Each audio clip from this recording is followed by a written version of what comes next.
Sa satuya ining ipagpatuloy ang satuyang pag-adal. Dahil nindo paglingawan na ang gabos na ining bagay sa indukong pig tutok do. Ang sabi digdi ang mga tao dapat igwa kitang pagrespeto sa lambang saro, lalo sa mga kapamilya. Iyo, tandaan nindo. Ang mga magurang ang siyang nagtutukdo sa saindang mga kaakian.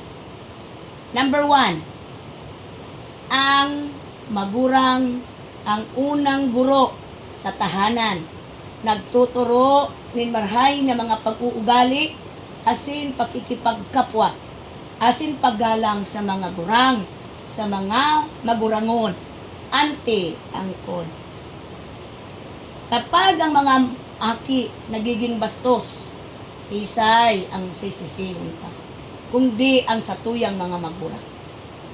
Ang mga aki dapat may respeto, igwa nin pagpapabisto sa mga aki kang kapwa aki, mga magurang.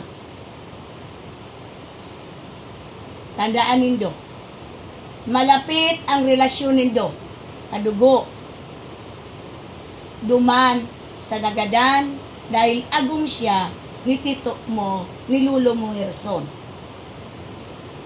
Kilalanin ninyo ang pamilya nindo sa bahagi, sa parte ni daddy mo, pamilya sa parte ko. Ang mga aki, duwa ang pamilya.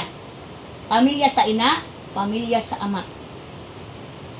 Kung ako, day ako nagkukulang sa pagtaram sa indo, sa pagpabisto. Alagad, kung ang ibang parte kang pamilya, dai makabisto sa satuya, sa kuya, na daddy nindo, bako da iyan pagkukulang. Asin ipagpatuloy ta sa tuyang pag-aradal sa Biblia. Nang sabi digdi, sila'y tumingin sa kanya at naging makinang, at ang kanilang mga mukha ay hindi mapapahiya kailanman. Ang abang tao ito ay dumaing at ang Panginoon sa kanya'y nakinig at inililigtas siya sa lahat niyang mga ligalig. Ang anghel ng Panginoon ay nagbabantay sa palibot ng mga natatakot sa kanya at inililigtas sila. Tandaan nindo, ang mahal na Diyos ay pumipili, nagbibigay daw ng mga angels sa buhay ta.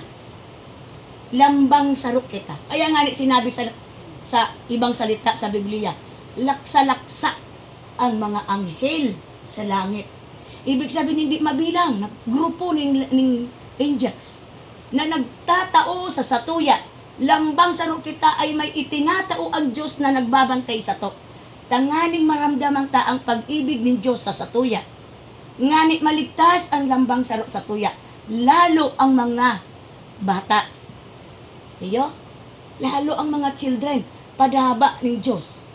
Padaba kang mga anghel. Yung pag-aabot ng mga anghel de la guardia. Maski gurang igwa ki anghel. Araw kita ka ang kapadaba ng kagurangan. Pinababantayan kita habang kita nabubuhay sa ibabaw ng tinakban. Ngani dai kita maharayo sa kagurangan. Alagad kung ang tao ay nagparating nagkakasala, umaayaw ang anghel. Hindi ba? Kaya nadidiskwidyo kung ano ang nahuhulugan ng mga maraot kang tao. Ngani na kita ay parumdumon. Minsan ang gabos na ang maraot pinapahintulutan ng Diyos para kita ay parumdumon na, mga aki, nakakalingaw na kamo sa kuya. Mga aki, ang sa indong pig, uumaw si Satanas na bako na ako. Huwag nating kalimutan ang Diyos. Araw-araw ay pasalamatan, purihin, at tumingi ng tawad. Pati sa aldaw, lalong-lalo na sa aldaw ng Sabat. Magmata ka mo ning amay. Ano ang sabi ng kagurangan sa Biblia? May taramo siya sa Biblia. Anong taramo niya? Huwag kayong magpakatulog. Huwag kalimutan Huwag na huwag magpakatulog, kundi maging prayerful daw kita. Sapagkat daw ang wakas ay malapit na. Magbasa ka mo ng Bible. Ang cellphone nindo may Bible app. Dapat marunong kayo na magbasa, mag-aral. Kahit wala ang nanay, kahit wala ang tatay. Mag-aral ng mabuti sa Bible. Mag-aral umawit sa Panginoon. Iyo po, palaging manalangin, ipanalangin ang bawat isa.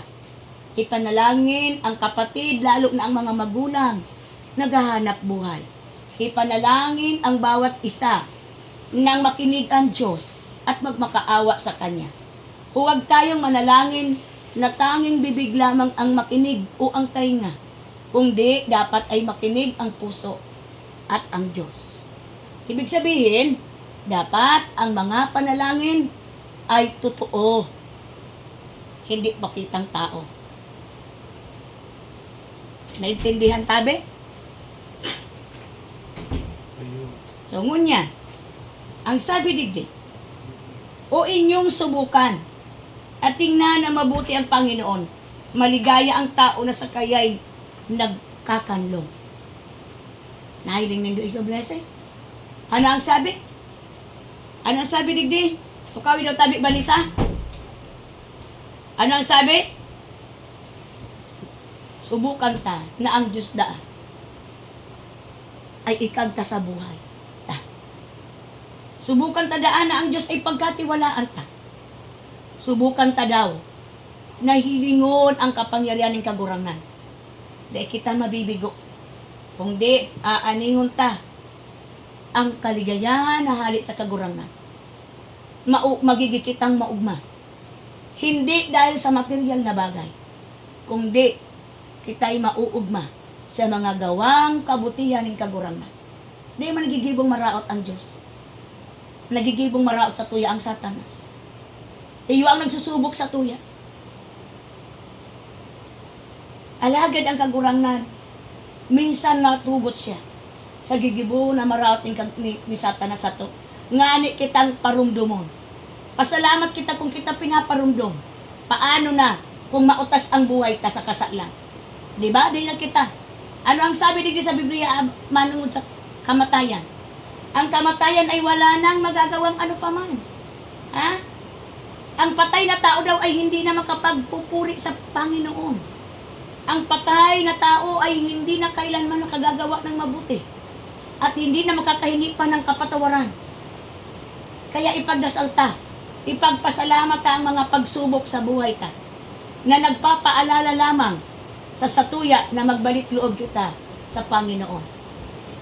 Huwag kayong malulong sa cellphone. Ha? Huwag malulong sa cellphone. Ang cellphone, ang sobrang paggamit ng cellphone ay nagkakasala ang tao. Ang pagiging mapagmataas sa kapwa ay kasalanan sa tao. Ang pag-isip na tayo ay mayaman kaysa sa iba, ay mabuti tayo kaysa sa iba, ay kasalanan. Kung di, maging mapagpakumbaba. Ibigay natin ang lahat sa Diyos. Sabi nga, ang lahat ng talino ay ito'y kabubuhan para sa Diyos. Pagkat ang talino ta ay limitado lamang. Mangmang kita, sabi ng kagurangan. Ano man ang abuton ta sa mundong ibabaw, para sa iya kita raw ay mangmang. Pagkat daing ibang katalinuhan na hinihingi ang Diyos, ang pag-umaw sa iya, ang paglingkod sa iya, ng may kabanalan. Itang mga tao, mga parakasala kita. Naghahanap buhay kita, naghahanap kitang kwarta sa iba't ibang bagay, na daita na aaraman, so aram sa nakang isip ta. Ito ang pigigibo ta, para lamang kita mabuhay sa kinaban. Alaga daita na araman na para sa mata niya, kita nagkakasala na. Kaya dapat kita ay magsadyos sana. Itauta sa iya ang gabos na direksyon akang buhay ta. Siya ang magdara sa tuya. Ang Diyos ang maging sentro kan sa tuyang buhay, kan sa tuyang pamumuhay. Dai kita magsarig, dai kita magtiwala. Do not trust with our own understanding. Sabi, ni God. Sapagkat ang Diyos lamang ang dapat ang pagkatiwalaan. Kung luluubin ng Diyos ang lahat ng bagay, ay gagawin niya. Kung luluubin ng Diyos na ang isang bubong tao ay maging mayaman, maging tanyag, wala tayong magagawa. Yun ay kagustuhan ng Diyos. Kung ang isang mayaman ay ibagsak ng Diyos na maging siyang pulubi, wala tayong magagawa. Pagkat ang Diyos lamang ay ang makapangyarihan sa lahat. Tandaan niyo iyan, mga aki. Ang pagturo ko sa Indo, every Sabat, yaon ako. Naglilingkod ako sa Diyos para kamutukduan. Una-unahin ko na piglilingkudan ko ang pamilya ko, bako ang ibang tao. Sa kuya, mga estudyante, sila man ay nakikinig. Sinda ay pinapangaralan ko sa bawat araw na ako ay nasa paaralan. Naglilingkod ako sa kanila ng kaunti sigurado. Sana ang Diyos ay makaunawa ng lahat ng bagay na hindi ko naman kontrolado. Kailangan ko pang maghanap buhay na kamo ay mapaglingkuran. Bako lang sa pisikal, kundi sa espiritual. Magdangog kamo. As kamo ay dapat na magtalubo sa pagtubod asin pagtiwala sa kagurangan. Piliin ang mga kaibigan, mga kaibigang mabuti na kayo ay dadalhin sa kabutihan. Hindi mga kaibigan na kayo ay ipagsisinungaling, i-deny sa harapan ng mga tao. Kundi ang totoong kaibigan na nagmamalasakit, nagmamahal sa inyo. Na kayo'y iiwas sa lahat ng kasamaan. Mga kaibigan na may pagmamahal sa Diyos at magulang. Yan dapat ang inyong tandaan. Sila dapat ang iyong piliin. Ano aanhinin ninyo ang mga kaibigan na marami? Pipiliin ninyo maraming mga kaibigan na walang pakundangan sa paggawa at pagsasalita ng mga kasiraan at kasamaan. Piliin ang kahit isang kaibigan na may kabutihan. Naintindihan?